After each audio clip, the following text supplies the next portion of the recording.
নমস্কার, আমি শুভশ্রী গাঙ্গুলি। যুব ভারতীতে মেসিকে নিয়ে যে মেসটা ঘটে গেল সেটা নিয়ে কিছু ক্লারিফিকেশন দেওয়ার জন্যই এই ভিডিওটা আমি করছি। গোট ইভেন্টে আমি একজন ইনভাইটি ছিলাম, মানে আমাকে ইনভিটেশন পাঠানো হয়েছিল। আমি হায়াতে গেছিলাম। আমার ফ্রেটার্নিটি থেকে আমি এবং কৌশিক গাঙ্গুলি ছিলেন। শুধুমাত্র আমার ফ্রেটার্নিটি নয়, বড় বড় ইন্ডাস্ট্রিয়ালিস্টরা ছিলেন, এমিনেন্ট জাজেস, আইপিএস অফিসার্স, জার্নালিস্ট, স্পন্সরসের তরফ থেকে অনেকে ছিলেন।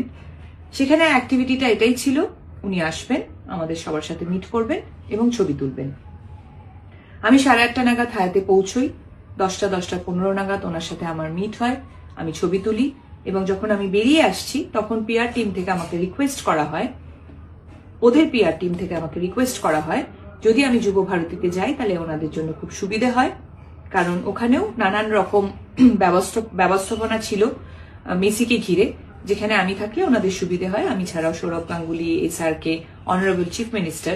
হ্যাঁ, আর একটা কথা বলে দিই, যেহেতু এই প্রশ্নটা উঠছে যে আমাদের ইন্ডাস্ট্রি থেকে আমাকেই কেন ডাকা হয়েছে, এটার উত্তর ওদের পিআর টিম বেশি ভালো দিতে পারবে যে আমাকে কেন ইনভাইট করা হয়েছিল।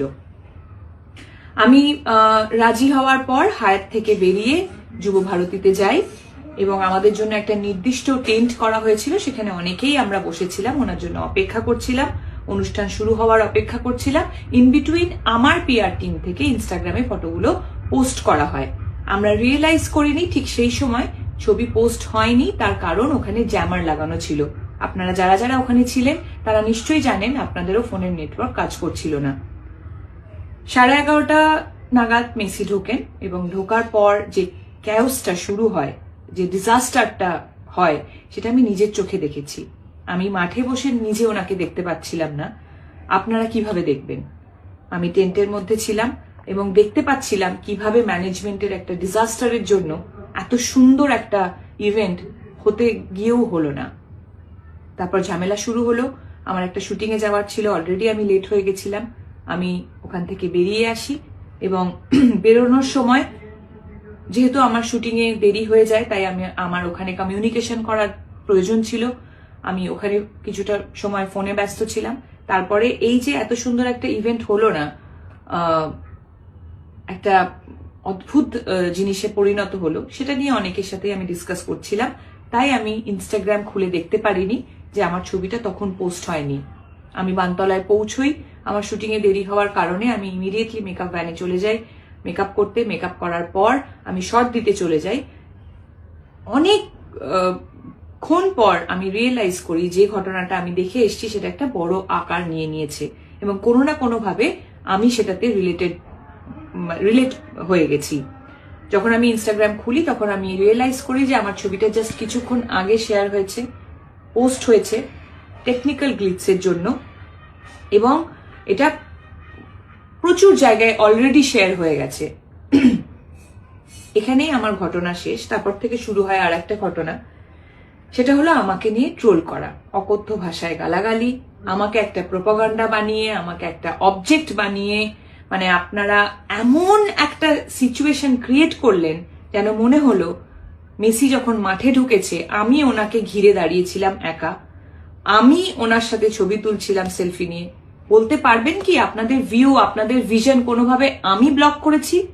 আমি কি মাঠে কোথাও ছিলাম? আমার কি দোষ যে আমাকে ইনভাইট করেছিল, আমি হায়াতে গিয়ে ওনার সাথে ছবি তুলেছি, সেটা দোষ? হ্যাঁ, আমি এটা মানছি যে টেকনিক্যাল গ্লিচের জন্য আমার ছবিটা রং টাইমে পোস্ট হয়ে গেছে এবং আমি ছবিটি ডিলিট করিনি, এটা আমার দোষ হতে পারে। কিন্তু আমাকে নিয়ে যেভাবে নোংরামি আপনারা করছেন, আপনাদের সাথে আমি সমব্যথী। আপনাদের এত কষ্টের রোজগার, আপনাদের স্বপ্নের মানুষকে আপনারা দেখতেই পেলেন না। যে ম্যাসাকারটা ওখানে হলো, সেম অনলাইনে তো আপনারা সবাই আমার সাথে করছেন। আপনারা কি একবারও ভেবে দেখেছেন যে আপনাদের, আবার বলছি, যে মাঠে কোথাও কি আমি ছিলাম? ভেবে দেখুন। আমি একজন নারী, একজন মহিলা, বাংলা ফিল্ম ইন্ডাস্ট্রিতে কাজ করি বলে আমাকে কি অ্যাটাক করছেন? বলিউডেও তো করিনা কাপুর গেছিল, হায়দ্রাবাদ থেকেও একজন হিরোইনকে ইনভাইট করা হয়েছিল। শাহরুখ খান কি আসেননি ছবি তুলতে? আমার কিসের দোষ?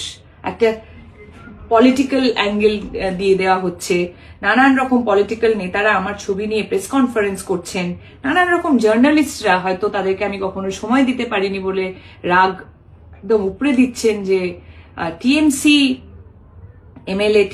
এমএলএ রাজ চক্রবর্তীর বউ অমুকের এক্স গার্লফ্রেন্ড। 2026 আসতে যাচ্ছে, একজন মহিলা হয়ে আরেকজন মহিলাকে আপনি এইভাবে সম্বোধন দিচ্ছেন? এই সমাজে আমরা বাস করছি? বাহ, আপনারা আমার সাথে ঠিক করলেন তো। দেখুন, আমার সাথে ট্রোল হচ্ছিল, আমাকে গালাগালি করছিলেন, যা খুশি করছিলেন, সত্যি বলছি, মন থেকে বলছি, আমি কিচ্ছু মনে করিনি। আমার সবসময় এটাই মনে হয়েছে, সত্যি তো সাধারণ মানুষের এত কষ্টের রোজগার, তাদের স্বপ্নের মানুষকে তারা একবারের জন্য দেখতে পেল না, তারা যদি আমাকে নিয়ে বাজে কথা বলে তাদের মন হালকা হয় তাহলে হোক। কিন্তু আজকে আমি এই ভিডিওটা করছি তার একটাই কারণ, কাল থেকে শুরু হয়েছে আমার বাচ্চাদের প্রতি আক্রমণ। দুটো ছোট ছোট বাচ্চা, তাকে বলা হচ্ছে, আমার কাছে মেল আছে এবং নানান রকম প্রমাণ আছে যেখানে বলা হচ্ছে ওই দুটো বাচ্চাকে মেরে ফেলা হবে। আমি একজন মা হিসেবে তো সেটা মেনে নেব না, কোনোভাবেই মেনে নেব না। আমি তো একজন পলিটিশিয়ান নই, আমি একজন অ্যাক্ট্রেস। আমার ভুলটা কোথায়? আবার বলছি, আমি কি মাঠে কোথাও ছিলাম? আপনাদের ভিশন আমি ব্লক করেছি? আমার বাচ্চাদের ওপর কেন আসছে?